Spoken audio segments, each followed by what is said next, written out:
Hi good afternoon friends, welcome back to our YouTube channel.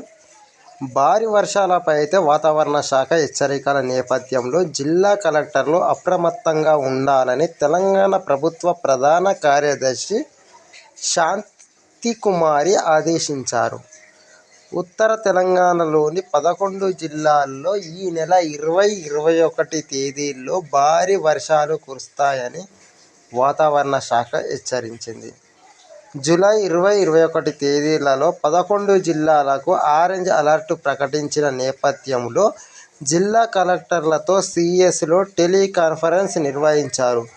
Peddapalli, Karimnagar, Mulugu, Komaram Bheem, Asifabad, Mancherial, Hanamkonda, Jagtial, Khammam, Kothagudem, Nirmal జిల్లాలో ఈరోజు, రేపు భారీ వర్షాలు కురుస్తాయని వాతావరణ శాఖ హెచ్చరికలు జారీ చేసింది. ఈ జిల్లాల కలెక్టర్లు ఏ విధమైన ప్రాణ, ఆస్తి నష్టం జరగకుండా సంబంధిత ప్రభుత్వ విభాగాలతో కలిసి ముందు జాగ్రత్త చర్యలు తీసుకోవాలని తెలియజేశారు. ప్రధానంగా వాగుల వద్ద తగు బందోబస్తును ఏర్పాటు చేసి ప్రమాదకరంగా ప్రవహించే వాగులను ప్రజలు దాటకుండా ముందస్తు చర్యలు చేపట్టాలని కోరారు. ఈ 11 జిల్లాల కలెక్టర్లలో కంట్రోల్ రూమ్లను ఏర్పాటు చేయాలని, పోలీస్ తదితర శాఖల అధికారులతో సమన్వయ సమావేశాలు నిర్వహించాలన్నారు.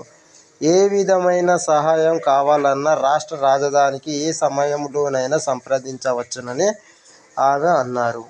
భద్రాద్రి కొత్తగూడెం జిల్లాలోని పెద్దవాగుకు వచ్చిన ఆకస్మిక వరదల వల్ల చిక్కుకుపోయిన దాదాపు 40 మందికి ఏ విధమైన అపాయం జరగకుండా వివిధ శాఖల సమన్వయంతో కాపాడినందుకు భద్రాద్రి కొత్తగూడెం జిల్లా కలెక్టర్ను శాంతికుమారి అభినందించారు. మొదటిసారి మన ఛానల్ని చూస్తున్న వారు మన ఛానల్ని సబ్స్క్రైబ్ చేసుకోండి. అలాగే మన వీడియోస్ని లైక్ చేయండి. Thank you friends.